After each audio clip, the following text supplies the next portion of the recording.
The call came on a Tuesday morning while I was reviewing quarterly reports from my portfolio companies. Mom's voice had that particular tone, the one she reserved for delivering news she knew would sting but felt I deserved to hear. "Rachel, I need to tell you something about Thanksgiving," she began. "Your brother Derek is bringing some very important people this year. Venture capital partners from his firm. These are the kind of connections that matter in business." I leaned back in my chair, watching the morning sun illuminate the Chicago skyline through my office windows. "Okay, Mom. So we've decided it would be best if you skip this year. Nothing personal, sweetheart, but Derek needs to make the right impression. Having his sister there, well, you understand. You work in that little nonprofit sector. These people operate at a different level." "I understand," I said quietly. "I knew you'd be reasonable about it. Derek's worked so hard to get where he is. Did I mention his firm just closed a $240 million fund? Can you imagine? My son managing that kind of money. We're so proud." "That's impressive. Anyway, we'll do something with you another time. Maybe lunch in January?" "I have to go. I'm meeting Derek to plan the menu. These investors are used to the finest things." The line went dead. I sat there for a moment, then returned to the document on my screen. A merger proposal that would consolidate 3 of my healthcare technology companies into a single entity valued at $380 million. My executive assistant James knocked and entered. "Your 10 o'clock is here," he said. "The venture capital group from Morrison & Partners." I glanced at my calendar. "Right. The portfolio review meeting." "They seem eager," James added. "Apparently they're looking to expand their healthcare tech investments significantly. Word is they've got $240 million in their new fund." Something clicked. "Morrison & Partners? That's Derek's firm." James paused. "Your brother Derek?" "The same." I straightened my blazer. "Well, this should be interesting. Give me 2 minutes, then show them in." I walked to my office window, looking out at the city where I'd built my empire in silence. For 12 years, my family had dismissed my career as charity work, because I'd started in the nonprofit sector. What they didn't know, what I'd never corrected, was that I'd transitioned into private equity 8 years ago. They'd never asked. They just assumed. Derek had always been the golden child. Stanford MBA, recruited by a top firm, always in the right suit, always at the right restaurants. I'd gone to state school, started at a nonprofit healthcare advocacy organization, lived modestly.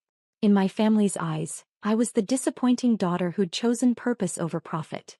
They had no idea I'd turned that nonprofit experience into expertise that made me one of the most sought-after healthcare technology investors in the Midwest.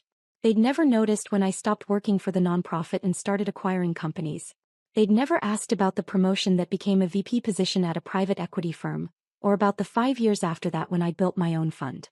I was 34 years old and managed a portfolio worth $2.7 billion across 17 companies. My fund, Sterling Healthcare Ventures, had a reputation for turning struggling healthcare tech companies into industry leaders. I sat on 12 boards. Forbes had profiled me 6 months ago as one of the power players reshaping healthcare investment. But to my family, I was still Rachel who works with sick people, or Rachel in her charity phase. The worst part wasn't the dismissal. It was how Derek had weaponized their perception. At family gatherings, he'd introduce himself with his job title and firm name, then introduce me as my sister who does nonprofit stuff. When relatives asked about my work, he changed the subject. When I bought my Lincoln Park brownstone 3 years ago, Derek told everyone I must have gotten some kind of subsidy for nonprofit workers. Last Christmas, Derek had brought his girlfriend, now fiancée, Melissa, who worked in marketing. At dinner, Melissa asked what I did. Before I could answer, Derek jumped in. "Rachel works with healthcare charities. Very noble but not exactly lucrative.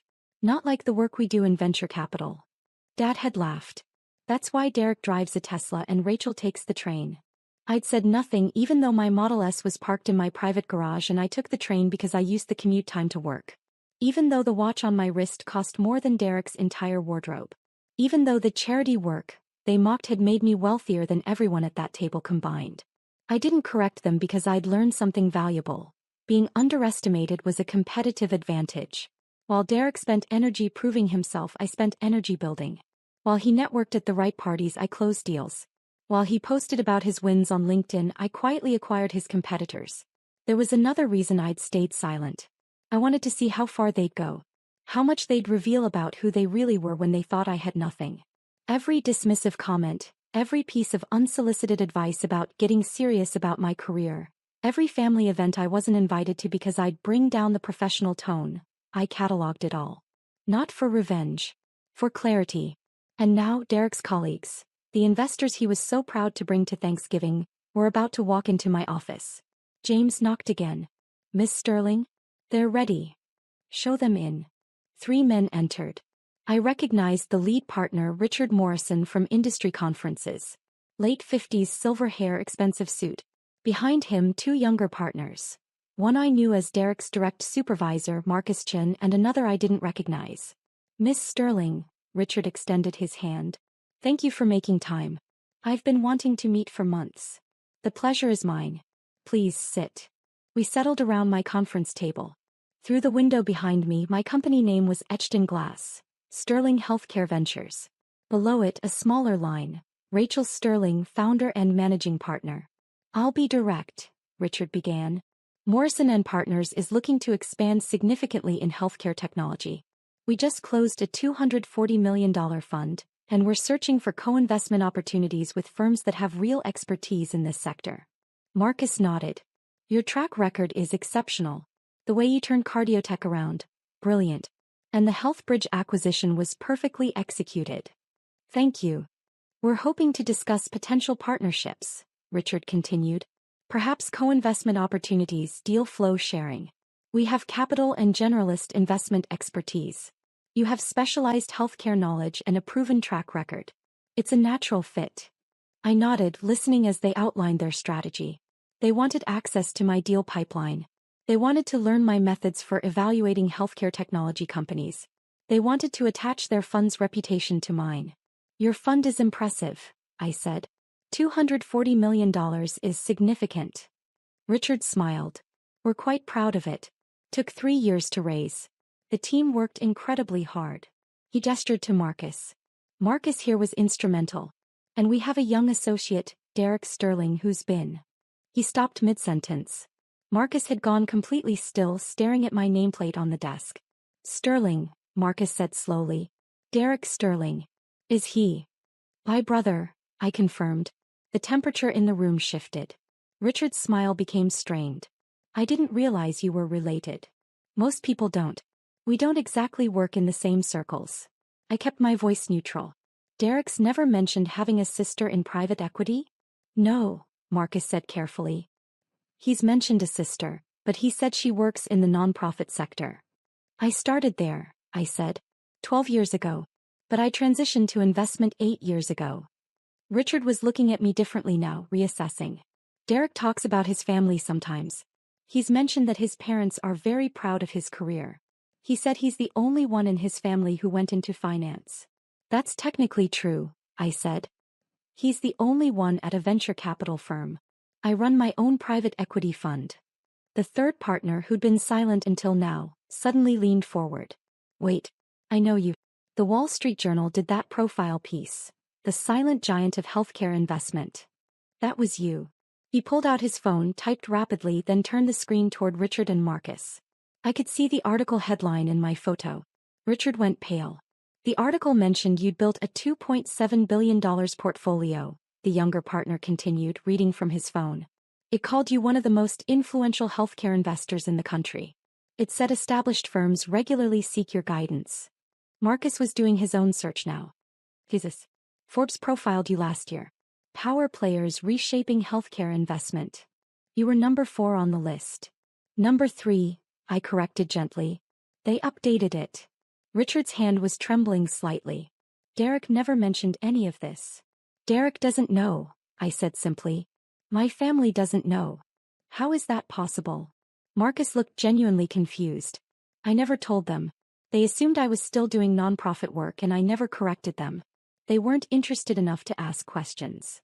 Richard was scrolling through something on his phone now, his face growing redder. "We're having Thanksgiving dinner at his parents' house. Derek invited the partners. He said it would be a great opportunity to meet his family, see where he comes from." He positioned it as... He stopped. "As what?" I asked. "As a way to show his family background. Successful parents, strong family values." He implied his success ran in the family. I smiled thinly. And what did he say about me? Marcus and Richard exchanged glances. Marcus spoke carefully. He said you were in the nonprofit sector. That you'd never really found your career footing. That you were the family member who chose purpose over profit. And that while they loved you, you'd never understood business the way he did. The room was silent. He told us, Richard added quietly, that his parents were disappointed you never achieved what they'd hoped for. I nodded slowly. And based on that understanding, you all planned to attend Thanksgiving at my parents' house, where Derek would showcase his success and his impressive venture capital partners. Did he mention I wouldn't be attending? He said you had work obligations, Marcus said. Some nonprofit fundraiser you couldn't miss. No, I said. My mother uninvited me. She called this morning to tell me Thanksgiving was for successful people, and that Derek's venture capital partners were attending. She said it would be best if I skipped this year because I work in that little nonprofit sector, and you all operate at a different level. The silence stretched out. Richard looked like he might be sick. We need to be clear about something, I said, leaning forward. I'm not telling you this to embarrass anyone or to create problems. But you came here seeking a partnership with my fund. You wanted access to my expertise, my deal flow, my track record. Before we discuss that, you need to understand the full picture. Miss Sterling, Richard began, I don't know what to. Let me finish. Derek is your employee. This is awkward for you and I understand that. But here's what I need you to understand. I've built my career in silence while my family dismissed it. I've closed billion-dollar deals while they thought I was organizing charity fundraisers.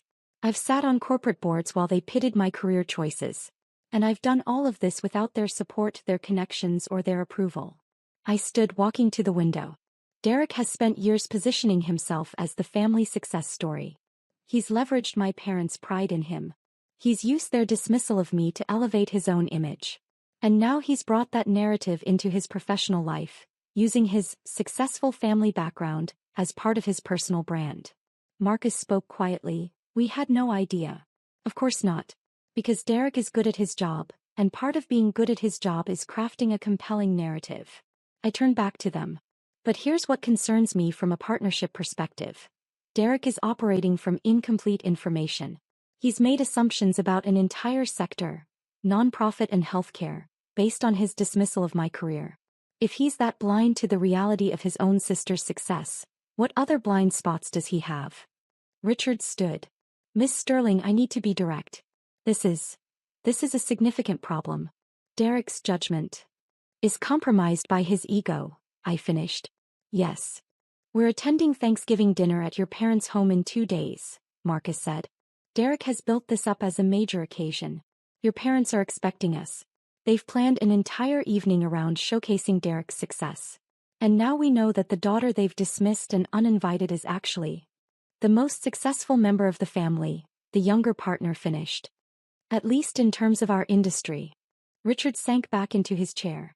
This is a disaster. It doesn't have to be, I said calmly. You have several options. You can attend the dinner as planned and say nothing, maintain Derek's narrative. You can attend and politely mention that you met with me. Or you can decline the invitation entirely. What would you do? Marcus asked. If you were in our position? I considered this. I'd think carefully about what this situation reveals about Derek's character and judgment. I'd consider whether someone who could so thoroughly misunderstand and undervalue his own sister's career for years might have similar blind spots in his professional analysis. And I'd ask myself whether those blind spots pose a risk to my fund. Richard nodded slowly. You're suggesting we need to reevaluate Derek's position at the firm. I'm suggesting you have new information about an employee's judgment and integrity. What you do with that information is your decision. The timing, Marcus said. 2 days before Thanksgiving. At his parents' house. With you uninvited because your mother thinks we're too successful to associate with you. He shook his head. The irony is brutal. The truth often is. Richard stood again, this time with obvious decision in his posture. Miss Sterling, I need to make a phone call. Would you excuse us for a moment? Of course. James can show you to the conference room down the hall. After they left, I sat at my desk, processing what had just happened. I hadn't planned this. I'd simply agreed to a meeting request from a venture capital firm seeking partnerships. The fact that it was Derek's firm, that these were the investors my mother thought were too important to meet me. That this meeting happened the same morning as her uninvitation. That was just timing. Or perhaps it was inevitable. Derek had spent so many years underestimating me that eventually his professional world and his family delusions had to collide. 20 minutes later, James knocked. "They'd like to speak with you again." The three men returned and I could see they'd reached a decision. Richard spoke first. "We've had a difficult conversation and we need to be transparent with you. First, regarding the partnership opportunity we came here to discuss. We absolutely want to pursue that. Your fund's expertise and track record are exactly what we need. We'd be honored to explore co-investment opportunities. Second," Marcus continued, "we need to address the Derek situation. We've decided to attend Thanksgiving dinner as planned." My eyebrows rose. "But," Richard added quickly, "we're going to be honest with your family. Not cruel, not vindictive, but honest. If your career comes up, when it comes up, we're going to acknowledge that we met with you today, that we're pursuing a partnership with your fund, and that you're one of the most respected healthcare investors in the industry." "Derek will be humiliated," I said quietly. "Derek has apparently been humiliating you for years," Marcus replied. "And more importantly, he's been lying to us, by omission if not directly, about his family situation. That's a character issue we can't ignore." The younger partner spoke. "Miss Sterling, may I ask you something? Why did you never correct them? Your family, I mean. Why let them believe the wrong thing for so long?" I thought about this carefully. Because I wanted to see who they'd be when they thought I had nothing. I wanted to see if their love was conditional on success. And I wanted to build something that was entirely mine. Not connected to my family name, not dependent on their support or approval. "And now?" Richard asked. "Now I know the answer. Their love is conditional. Their respect is transactional. And my success is entirely my own." I paused. "That last part, that's worth more than all of it." Marcus nodded slowly. "For what it's worth, I think you've handled this with remarkable grace. Many people in your position would have exposed Derek years ago. Exposing him wouldn't have changed anything except prove I was petty. Building something bigger than his ability to diminish, that changed everything." We spent the next hour discussing actual partnership possibilities. The irony wasn't lost on me that I was planning co-investments with the same people who would be at my parents' house for Thanksgiving, celebrating the son who'd worked so hard to keep me uninvited. As they prepared to leave, Richard paused at the door. "Miss Sterling, I feel I should mention. Derek submitted a deal proposal last week for a healthcare tech investment. Given what we've learned today about his blind spots in this sector, we'll be reviewing it much more carefully." "That's wise," I said. "Due diligence matters." After they left, I stood at my window for a long time watching the city move below. My phone buzzed, a text from Derek. "Mom said you can't make Thanksgiving. Probably for the best. These investors are high level. You wouldn't have much to contribute to the conversation anyway. No offense." I stared at the message, then typed a simple response. "None taken. Enjoy your dinner." That evening, I called my best friend Sarah, who'd witnessed years of my family's dismissal. I told her about the meeting, about Morrison and Partners, about what was likely to happen at Thanksgiving. "Oh my God," she breathed. "This is like watching a Greek tragedy unfold. Derek has no idea what's coming." "He still doesn't have to know," I said. "If his colleagues stay quiet." "Rachel, they won't stay quiet. They can't. They're venture capitalists. They're supposed to identify value and potential. You think they can sit at your parents' table while Derek and your mother talk about his impressive career and your disappointing one? They'd be complicit in the lie." He was right. "What are you going to do Thursday?" she asked. "What I always do. Work. I have a board meeting Friday morning to prepare for." "You're not even slightly curious about how it plays out?" "Of course I am. But being curious doesn't mean I need to be there. Whatever happens, happens." "But Sarah knew me better than that. You've spent 12 years building toward this moment. The moment when they realize who you actually are. And you're going to miss it." "I didn't build my career for this moment," I corrected. "I built it despite their inability to see it." "That's very zen of you.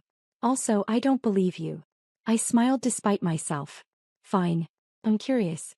But I'm not going to crash their Thanksgiving to prove a point." "You wouldn't be crashing. It's your family."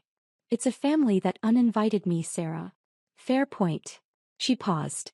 "But promise me you'll keep your phone charged. Because I guarantee you're getting calls on Thursday." He was right about that too. Thanksgiving morning arrived cold and clear. I went for a run along the lake, came home to my empty brownstone and made coffee. My phone was suspiciously quiet. Usually Mom would have texted by now with some comment about the dinner preparations. Derek would have sent something about his morning routine or his workout. Some subtle flex disguised as casual sharing. Nothing. At 11 my phone finally rang. Dad. Rachel. His voice was strange. Can you come to the house? Dad, Mom uninvited me. She was pretty clear. That was a mistake. We need you here. Please. What's wrong? Please come. As soon as you can. I'd never heard my father sound like that. Small, almost frightened. Against my better judgment I got dressed, got in my car and drove to their house in Evanston. The scene I walked into was surreal. My parents' elegant dining room, usually a showcase of entertaining perfection, felt like the aftermath of something broken. Mom sat at the table, mascara slightly smudged. Dad stood by the window. Derek sat alone on the couch in the adjacent living room, staring at nothing. And at the table, looking distinctly uncomfortable, were Richard Morrison and Marcus Chen. Everyone turned when I entered. Rachel, Mom started and her voice cracked. We didn't know. Richard stood. Miss Sterling. Thank you for coming. I apologize for the awkward circumstances. What happened? I looked around the room. Marcus spoke quietly. We arrived for dinner. Your mother was introducing us to family friends, talking about Derek's success. Someone asked about Derek's sister. Your mother said you worked in charity and couldn't attend because of work obligations. Derek added some comments about how you'd never understood business. And I prompted. And I mentioned that we just met with you Tuesday. That we'd spent 2 hours in your office discussing a partnership between Morrison and Partners and Sterling Healthcare Ventures. The silence that followed must have been spectacular. Your mother, Richard continued, didn't understand at first. He thought there was some mistake. Derek said I must have met with someone else named Rachel Sterling. So I showed them the Wall Street Journal profile. The Forbes article. Your fund's website. Mom was crying now quietly. Dad looked like he'd aged 10 years in 10 minutes. Derek hadn't moved from the couch, hadn't looked at me. Your mother asked why you'd never told them. Marcus said. Derek asked if I was sure we had the right person. Your father just kept saying, I don't understand. I stood in the doorway waiting. Mom finally spoke. Rachel, sweetheart, why didn't you tell us? All these years we thought. You thought I was a failure, I finished. You thought I was the disappointing daughter who chose charity work over real success. You thought Derek was the only one who understood business. We didn't, Dad started. Yes, you did. You said it constantly. Every family gathering, every holiday, every phone call. Derek drives a Tesla. Derek manages millions. Derek is taking us to this restaurant, that event. And Rachel, poor Rachel, is still doing her charity phase. Still taking the train. Still single because no successful man wants someone so unmotivated. Mom flinched. I'd quoted her words exactly from last Easter. Why didn't you correct us? Dad asked. Just tell us the truth? Because you never asked, I said simply. In 12 years, not once did any of you ask me a real question about my work. You asked if I was still doing the healthcare thing, or if I'd thought about getting a real job. You never asked what company I worked for, what role I held, what I actually did all day. You assumed, and that assumption was enough. Derek finally looked up. His face was gray. You let me look like an idiot. No, Derek. You did that yourself. I just didn't stop you. I told them, he gestured at Richard and Marcus. I told my colleagues that my family understood success. That we valued achievement. I brought them here to show them. To show them what? That you came from a family so focused on appearances that they could dismiss one child's actual success while celebrating another child's smaller achievements? That you come from a family that values perception over reality. Richard cleared his throat. Perhaps we should go. No, I said. Stay. You should see how this ends. I turned to my parents. Mom, when did you call to uninvite me from Thanksgiving? Tuesday morning, she whispered. But Rachel. And what did you say exactly? She couldn't speak. Dad answered. She said Thanksgiving was for successful people. That Derek's venture capital partners were coming and you wouldn't fit in. And you agreed with this decision? Dad looked down. We thought it was best. I turned to Derek. And what did you text me Tuesday afternoon? He said nothing. I pulled out my phone, read aloud. Mom said you can't make Thanksgiving. Probably for the best. These investors are high level. You wouldn't have much to contribute to the conversation anyway. No offense. Marcus actually winced. So let me be clear, I continued. On the same day that these investors came to my office seeking partnerships, that they sat in my conference room asking for access to my expertise and deal flow, that they acknowledged my fund's superior track record. On that exact day, my mother uninvited me from Thanksgiving because I wasn't successful enough to meet them. We didn't know, Mom said desperately. How could we know? You could have asked. Any time in the last 8 years, you could have asked one real question about my career. You could have Googled my name. You could have noticed when I stopped working for the nonprofit. You could have wondered how I afforded my house, my car, my life. But you didn't because you weren't interested. You'd already written my story, and it was easier to believe that story than to discover the truth. I looked at Derek. And you actively maintained this fiction. You told people I was in charity work. You deflected questions about my career. You used my parents' dismissal to elevate your own success. Why? He met my eyes finally. Because you made it so easy. You never posted about your wins. Never brought it up at family dinners. Never corrected anyone. It was like you wanted to be underestimated. I did want that, I said. Being underestimated is a competitive advantage. While you were busy proving yourself, I was busy building. While you networked at the right parties, I closed deals. While you crafted your personal brand, I created actual value. And now, he asked bitterly. What, you get to humiliate me in front of my colleagues? In front of our parents? This is your big revenge moment. Derek, if I wanted revenge, I would have had it years ago. I could have shown up at any family event and casually mentioned my fund. I could have posted my Forbes profile on social media. I could have made sure everyone knew. But I didn't because that's not why I built my career. Then why did you? Mom asked, genuinely confused. Why build all of this in secret? Because I wanted to know who you all were when you thought I had nothing. I wanted to see if your love was conditional. And I wanted to build something that was entirely mine, not connected to this family, not dependent on your approval. And now you know, Dad said quietly. You know we failed you. Yes, I agreed. You did. But I didn't fail myself. And that's what matters.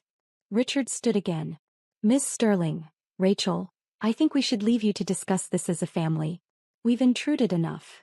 Actually, I said, I'd like you to stay for one more minute.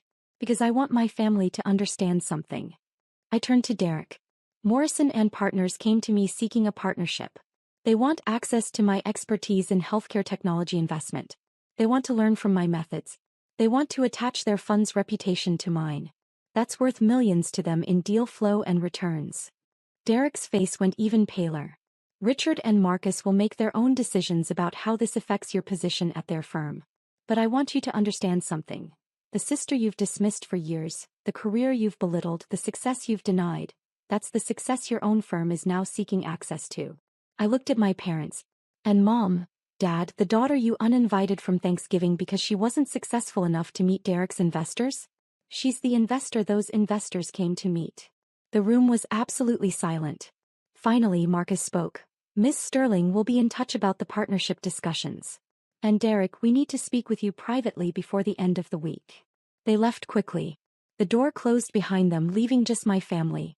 Mom was crying openly now. Rachel, I'm so sorry. I'm so sorry. Dad's voice was hoarse. How do we fix this? I looked at them. These people who'd raced me, supported Derek, dismissed me, uninvited me, and now wanted to fix it all with an apology. You can't fix it, I said quietly. Not today. Maybe not ever. But you can start by understanding that my success isn't about you. It never was. I didn't build my career to prove anything to this family. I built it because I'm good at what I do. Because I saw opportunities others missed. Because I worked harder than anyone else was willing to work. We're so proud, Mom started. Don't, I cut her off. Don't tell me you're proud now. That's the problem. Your pride is conditional. Your respect is transactional. For 12 years, I wasn't worth your pride because you thought I wasn't successful. Now you know I am and suddenly you're proud? That's not pride. That's relief that I didn't embarrass you. Derek stood suddenly. So what, you're just done with us? You're too successful now for your own family? No, Derek. I'm simply done pretending that your dismissal didn't hurt. I'm done making myself smaller to make you feel bigger. I'm done with a family dynamic where love and respect are contingent on perceived success. Then what do you want? Dad asked. Tell us what you want. I thought about this carefully. I want you to understand that the daughter you dismissed became successful because of who she is, Not in spite of your lack of support. I want Derek to understand that real success isn't about the image you project. It's about the value you create. And I want all of you to sit with the reality that when you had a choice, you chose Derek's comfort over my presence. That's not, Mom started. Yes, it is. You uninvited your own daughter from Thanksgiving because you thought she'd embarrass your successful son. That was your choice. The consequences of that choice are yours to carry. I picked up my bag. I have work to do. You have a lot to think about. Rachel, please, Mom stood. Stay for dinner. We can talk about this. Mom, there's no turkey. There's no dinner. There are no investors to impress. There's just a family that chose wrong and a daughter who spent 12 years building something they never bothered to see. I walked to the door, then paused. For what it's worth, I don't hate any of you. But I don't need you either. I built my success without your support. I'll continue without your approval. Derek's voice stopped me. The partnership. With Morrison and Partners. Are you going to do it? I haven't decided, I said honestly. I'll evaluate it like I evaluate every opportunity. On its merits, its strategic value, and its potential returns. Your involvement is irrelevant to my decision. They're going to fire me, he said flatly. After today, after this humiliation, they're going to fire me. Maybe, I said. Or maybe they'll see this as a learning opportunity. Either way, that's between you and them. I'm not your problem, Derek. Your judgment is your problem. Your ego is your problem. Your inability to see reality when it doesn't match your preferred narrative, that's your problem. I left them there, my crying mother, my devastated father, my humiliated brother, in their beautiful house with their shattered expectations. The drive back to the city felt longer than usual. My phone started ringing before I'd even reached the highway. Sarah, my friends, even my executive assistant James, who'd somehow heard already. I let them all go to voicemail. When I got home, I made myself a proper meal. Salmon, roasted vegetables, a good wine. I ate alone at my dining table, looking out at the Chicago skyline. My phone buzzed constantly with messages, but I ignored them all. Finally, around 8 p.m., I opened my laptop and returned to work. There was a board meeting tomorrow, a merger proposal to finalize, 3 companies in my portfolio that needed attention. My family's drama was just noise. My work. My real work. Continued. 1 week later, Marcus Chin called. Miss Sterling, I wanted to update you on several things. First, we're moving forward with the partnership proposal. Our legal team is drafting terms. We think this could be very beneficial for both funds. I'm pleased to hear that. Second, regarding Derek.